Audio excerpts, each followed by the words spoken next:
So it's my first day back after 31 days away from our business. I just recorded another post that I wrote while I was in the middle of our time away.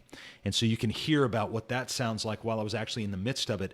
And now today, literally at the time of this recording, is my first day back after 31 days away from our business. And my mood is curious.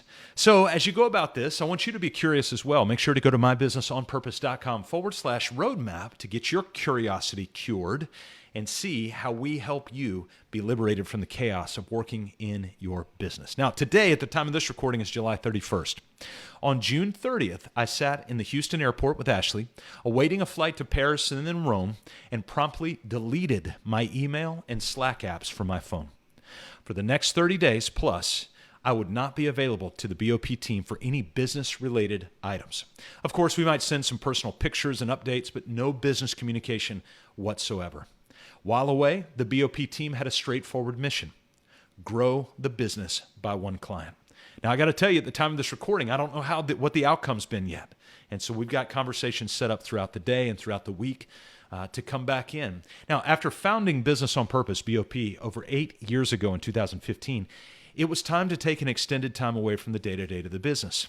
Ash and I just navigated a string of massive life milestones: our daughter's wedding, our final son's graduation from high school, and celebrating 25 years of marriage, all within 2 months of each other. That all happened. I also thought it was really important to test the seaworthiness of the BOP ship with me not at the helm. So as I write this, I still don't technically know anything that happened over the last 4 to 5 weeks. I still have not opened my email or checked our internal Slack since June 30th. Now, in full candor, at the time I wrote this, I didn't know that. I've talked with one of our team members here just a few minutes ago, so I know a couple of things.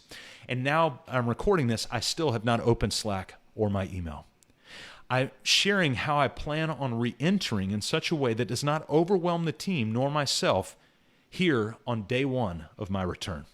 The first thing I did is I spent time quietly thinking and reflecting back on the last month in gratitude for a gracious Creator who provides opportunities and a vast world to explore, along with a strong passport that gains access to many of those places.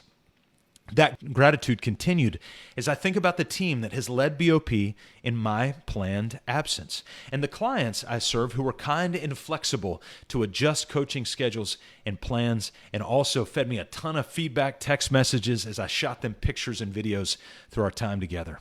Our clients were curious and excited as well, because this is in part a model for what we push each of them to do also. Overwhelming gratitude is a wave that floods my mind on re-entry. The second thing I did is I wrote down a list of things that would be most helpful and least intense on day one. My tendency is to come in and rain down a list of revelations and ideas that will be sure to revolutionize what we're doing.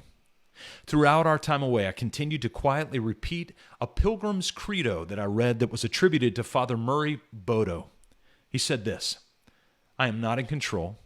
I am not in a hurry. I walk in faith and hope. I greet everyone with peace, and I bring back only what God gives me. Hurry must not be priority mode on reentry, lest I alienate and put our team on the defensive. And I don't want to do that. My first trip to Nigeria about, 16, 20 years ago was a lesson for me when I returned home and began to tidal wave Ashley with all of the details of that new adventure. Over time, I began to realize that while I was away, she was still parenting a 5, a 3, and a 1-year-old.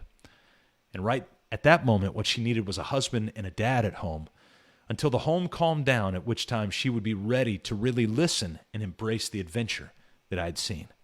One of the things on my list that I wrote down is to have a simple call with each of our directors to simply see how they're doing and listen to whatever they would like to share. And then we will have a more intentional conversation about the last month when they're ready, either now or later. The third thing, I intentionally delayed my start time today just to remind myself to be slow. I typically work from home on Mondays, beginning immediately after exercise and then getting ready. Normally, breakfast comes upstairs with me as I launch into the workday. But today, I took my breakfast out on the back porch with no work, just to remind myself I'm not in a hurry. Finally, I will not open my email or Slack until later in the day, likely around midday. This is a step I'm taking to intentionally remind my mind that email and digital communication are not the priority of our mission to liberate owners from chaos to make time for what matters most. Email and Slack or whatever internal messaging system you use are supporting tools instead of a life or death tool like we've allowed them to become. They should never be the primary actors. Well, here we go. The time's come to go play my role on the BOP team to help liberate owners from chaos, but to not tidal wave that team so that we don't drop into our own chaos. Again, make sure to go to mybusinessonpurpose.com/roadmap, and you'll get a full outlay of our initial installation roadmap that we walk business owners just like you through so that you can be liberated from chaos to make time for what matters most.